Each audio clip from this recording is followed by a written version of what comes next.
Welcome back to my channel. My name is Dennis Chukwuebuka Okeke, aka Orange of Africa, and I'm here with this great personality in tourism and aviation industry in the person of Dr. Oludayo Gideon, aka the Giddy Boss.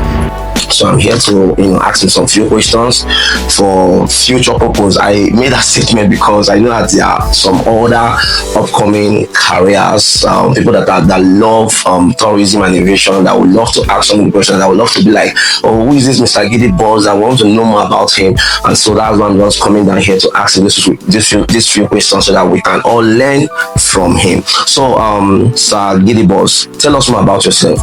Who is Dr. Oludayo Gideon?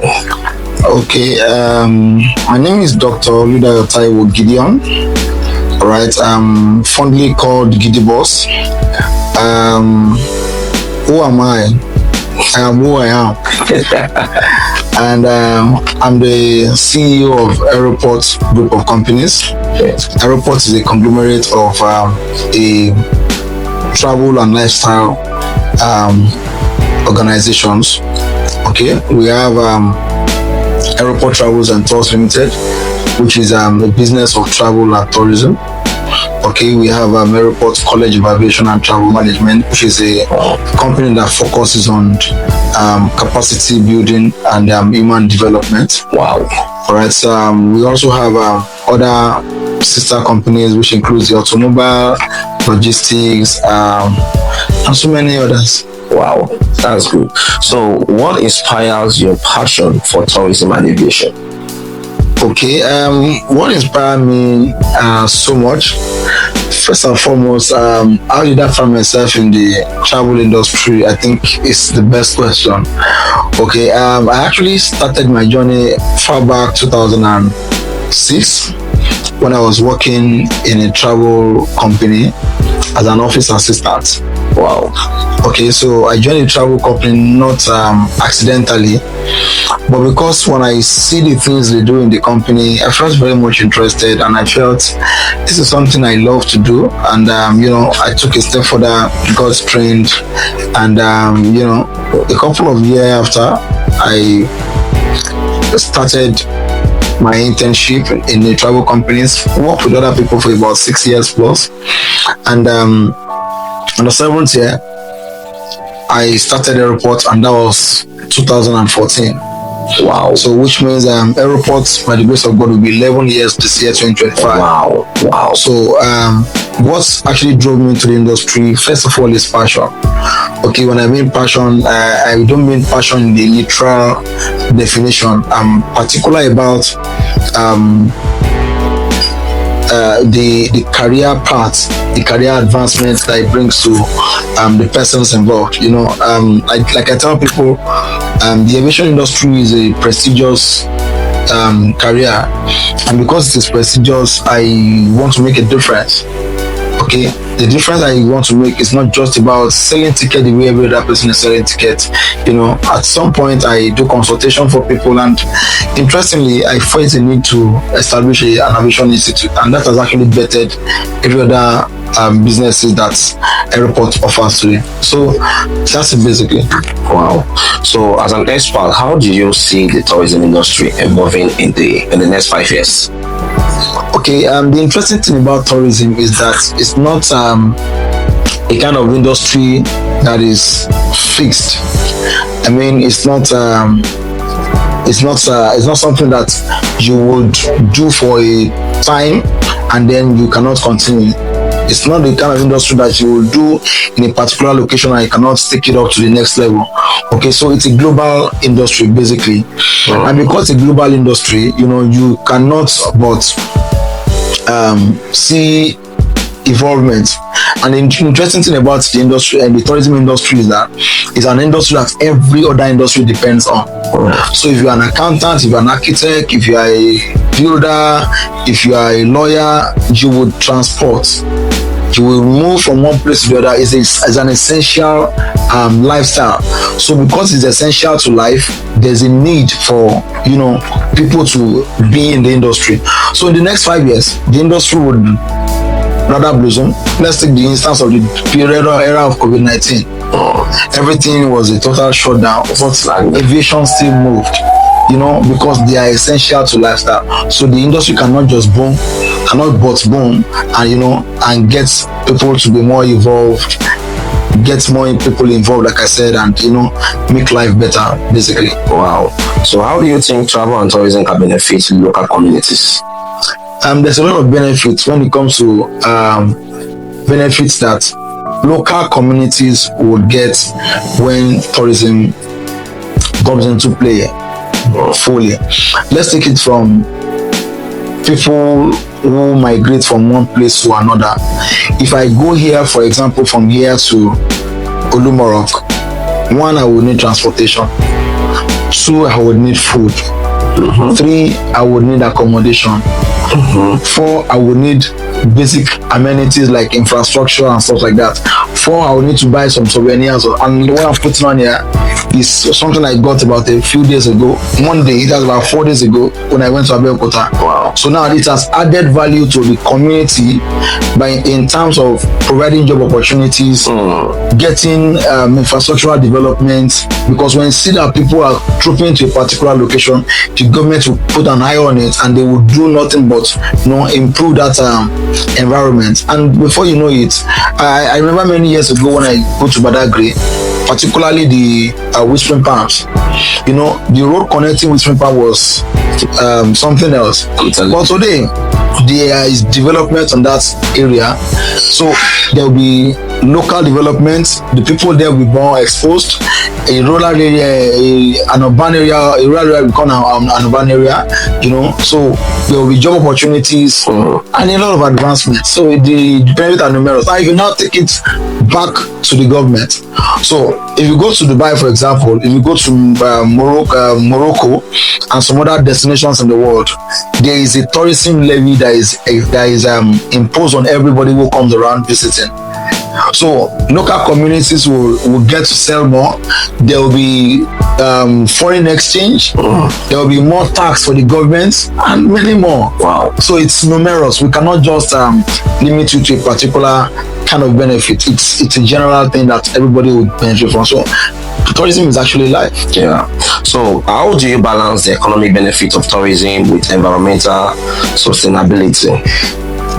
Okay, environmental sustainability is basically sustainability in as a statement or as a word is making something continue. Yeah. Okay, so if there is a development on the aspect of tourism in a particular destination, I just gave Badagry Whispering Palm as a point of reference. Okay, there is a road connecting Badagry down to the 4-story building part. Yeah. Unlike what it used to be many years ago. So it becomes a permanent thing. So once the site is being visited, people will have a reason to go back and back again. On Monday, which is meant to be a working day, Olumorok is filled with tourists. I'm telling you. Okay, so if people are going around to visit destination, apparently it's going to be sustainable, life will get better, people will go there over and over again, and it's just a success for everyone. Wow. So is government really supporting tourism sectors in Nigeria? Of course, it's way better than it used to be. Way better than it used to be. If a road that leads to a particular destination is bad, of course it is the duty of the government to provide basic infrastructures for that destination. So, and the interesting thing about that is also that most destinations in the world today now have, most states in Nigeria today now have local, what's it called? Commissioner for tourism. Yeah. Okay, so every state have a commissioner for tourism and culture. Okay, and there's also a ministry until November 2024. When President Bola Ahmed Tinubu came on board, he gave a sector, a ministry on its own for tourism until it became merged again with culture and art, which is still all evolving around tourism. Wow. So because of that, I can say that yes, government is actually supporting, and we've seen a whole lot. I was in London in November 2024. Okay, for the World Travel Market. Yeah. Yeah.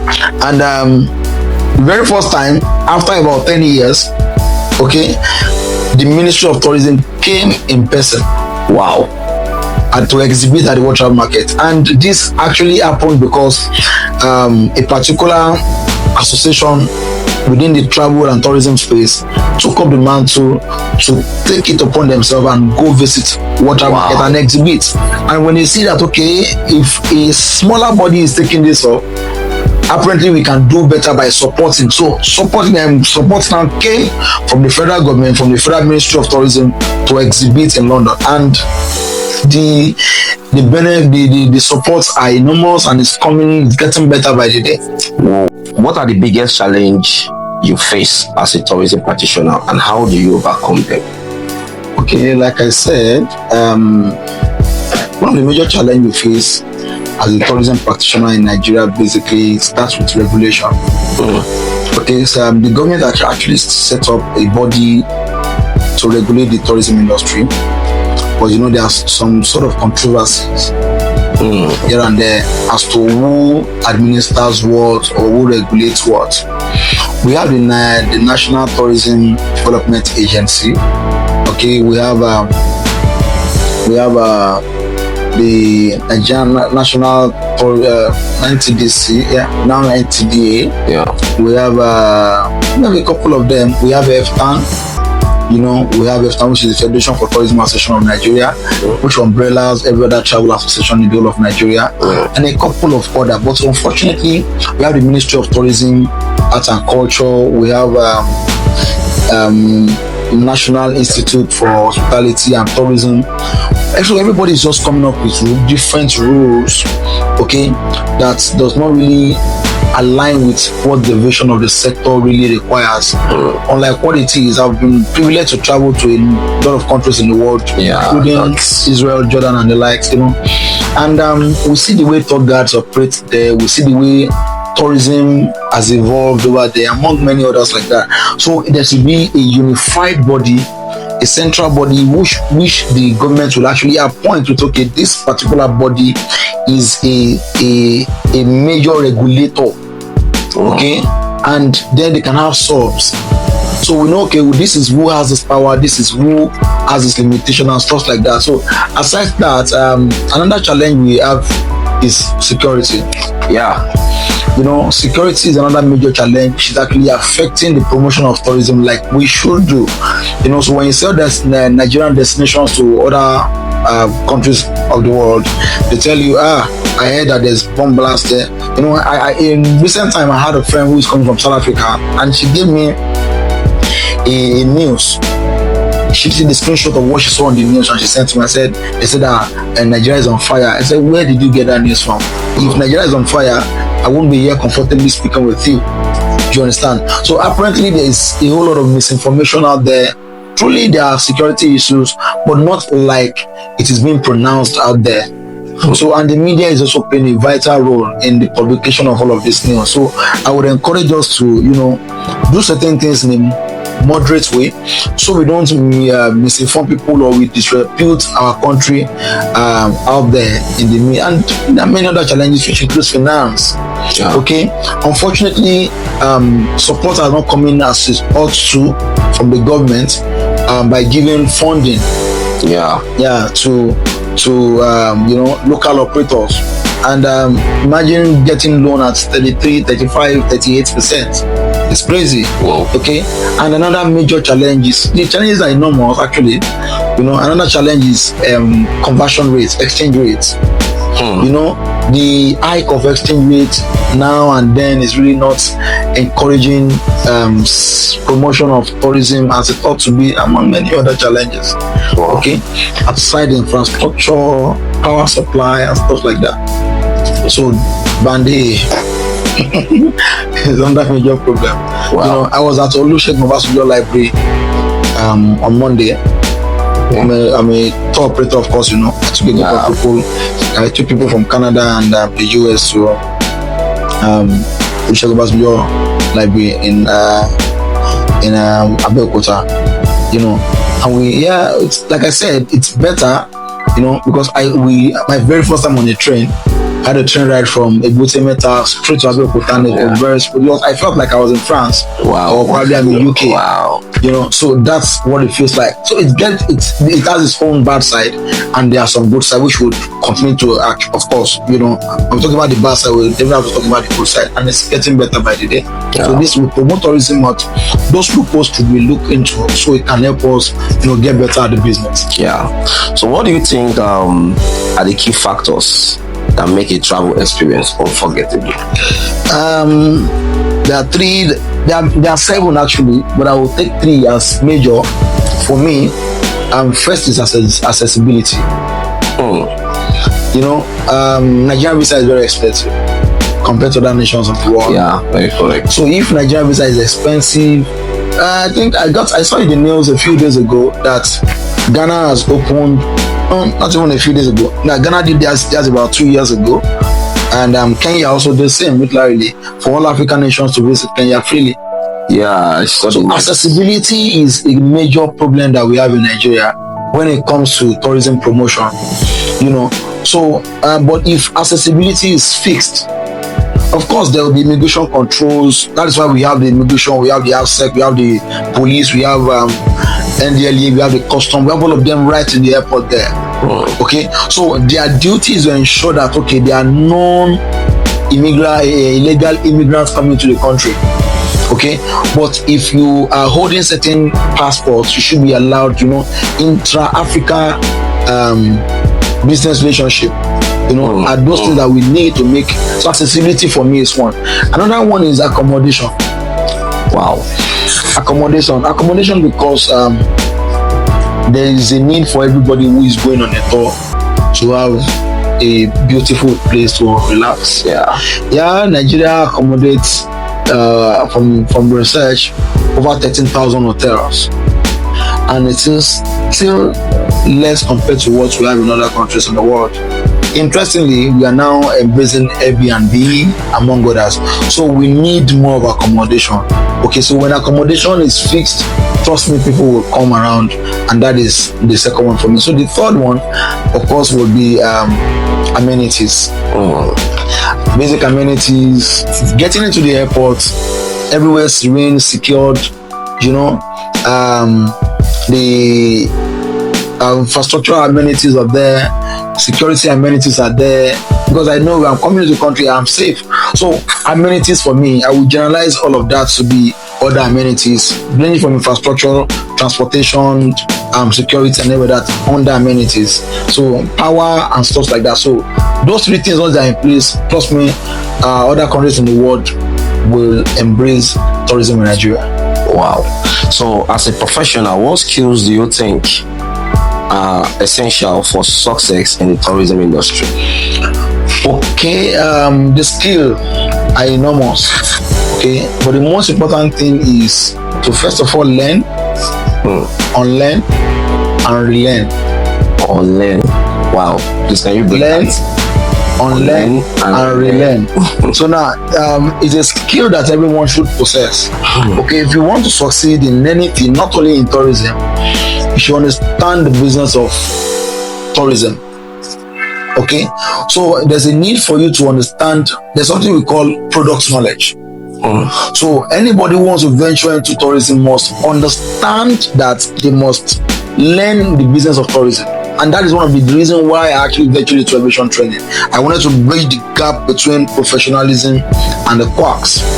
Okay, so a lot of people jump into the industry because they know there's money there, by their perception and their assumption. Okay, but unfortunately, a lot of them do not last because they really do not understand the business of tourism. Okay, interestingly, let me ship this in. I had a vision in 2018 and to set up a course. It started as a course, okay, and I tagged the course Travelpreneur 101. Wow. Travelpreneur 101. Okay, so the vision then was basically to educate people on tourism. Okay, then as time goes on, I felt okay, my aviation school has run into over 5,000 graduates, and I'm still counting. This year alone, we've trained over 300 people Wow. 16 March 2024. Wow. 2025 rather. So, and we have in another set starting next week. Okay, so if we have been able to do that, that means there's still a gap, and we need to bridge that gap. And that is why this year 2025, I say this is not going to be limited only as an online course. It's going to be an expo. It's going to be a conference. And so we are launching the Travelpreneur Conference and Expo. Wow. So this kind of gathering is going to give everybody who wants to venture into travel business, or anybody who is already in the travel business, a need to learn and unlearn. So because things are evolving, so many things that are applicable in years past are not in trend any longer, and there's a need for to unlearn those things. That is, you have to erase them from your mind. Because I listened to one of my mentors, spoke. He said, if you fail to plan, you plan to fail. I'm telling you, it's actually a misconception. Okay, why is it a misconception? It is because if you fail to keep planning, because planning never ends. Okay. So the plan you have now, if you come back again in the next 5 years, it may not be acceptable in the industry again. Wow. So you have to keep learning, you have to keep planning, you have to keep executing. So that is why I said you have to learn, you have to unlearn, you have to relearn. So those are the major skills, to cut it short. Wow. So what is your favorite travel destination and why? Traveling a lot of places in the world. Where do I love the most?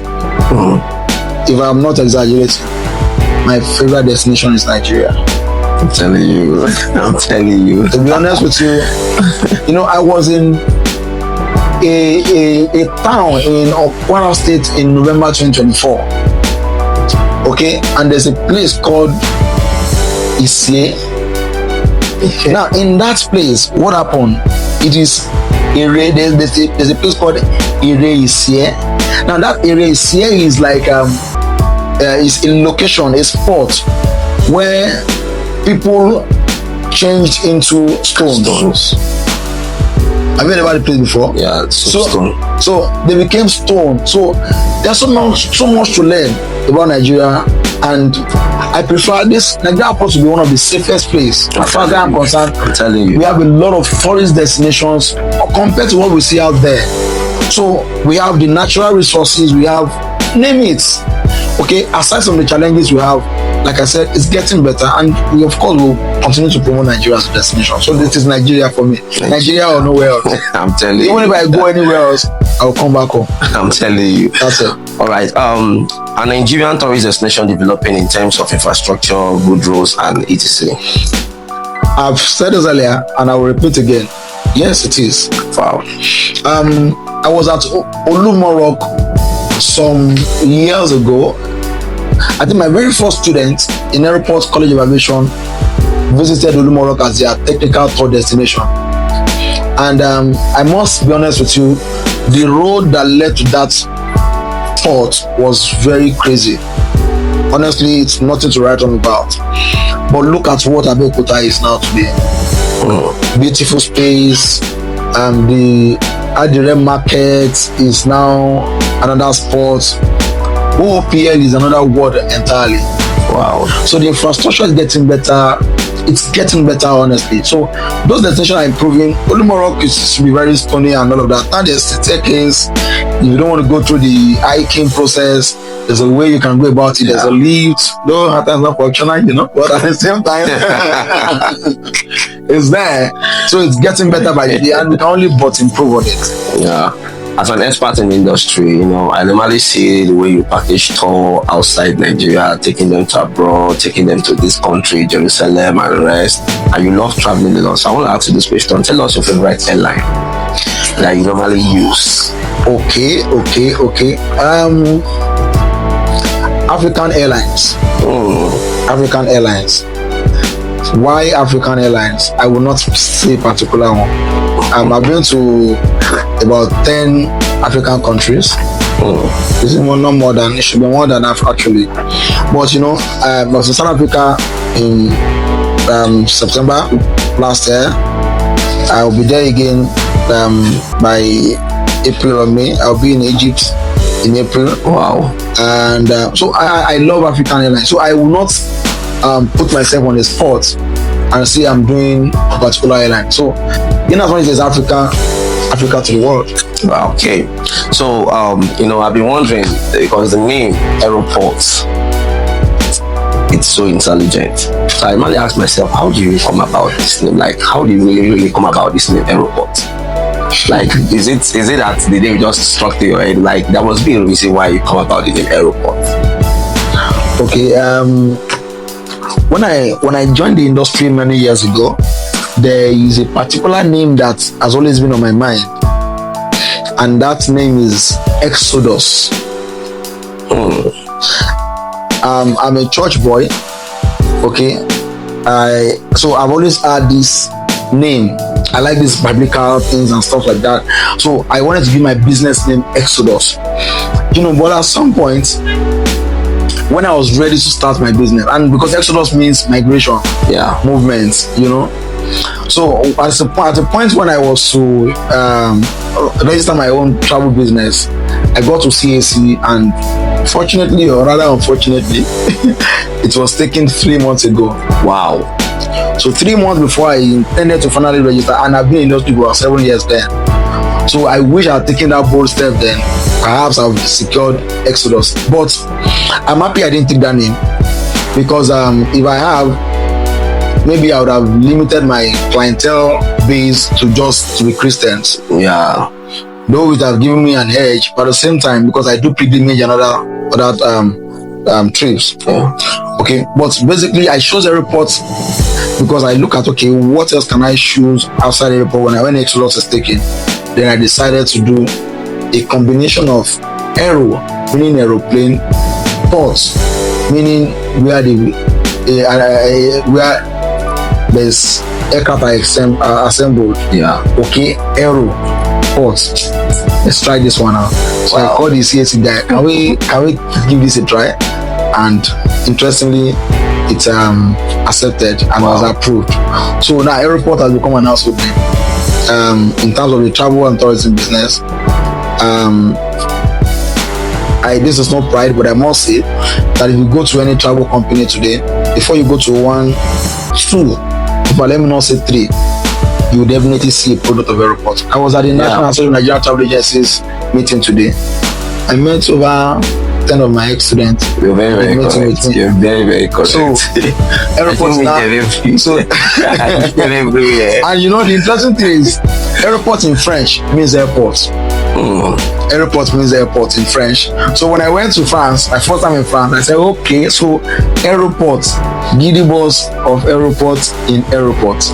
So I found myself in Aeroport of France, that is Charles de Gaulle Airport. So Aeroport in French means airport.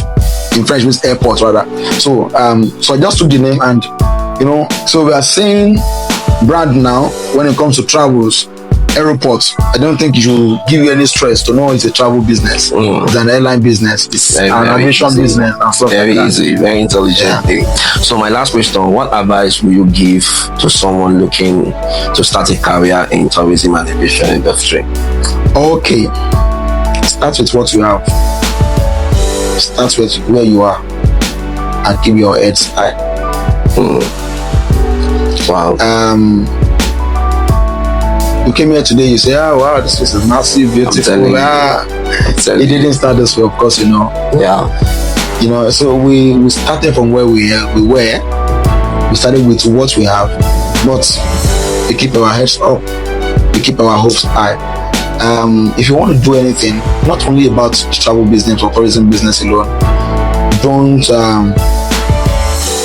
be too ambitious. Set your goals clearly, draw out your plans, and take it a step after the other. Rome was not built in a day. Yeah. The industry is a legal ritual money. This is no exaggeration. I don't mean ritual, but I mean a legal way of making a lot of money. If you do what you should do in the right way and the right manner. So it takes time to build a a successful career in the tourism industry. But if you do it right, of course, you'll blow. If I'm here, for somebody like me who started from a travel agency cleaner. Wow. I actually started a travel agency. So if I can be here and to do the glory of God today, by the grace of God, I am where I am today as a chief executive officer, not just one, not two, not three companies. So anybody can be whoever they want to be, in as much they start where they are, they start with what they have, and they keep their heads up. Wow. So please, can you tell the world to subscribe to my YouTube channel, Aviation TV, and keep on watching my channel? Alright, my name is Dr. Taiwo Gideon. I'm popularly known as Giddy Boss. I'm the CEO of Aeroport group of companies, and I'm inviting you to keep watching Aviation TV.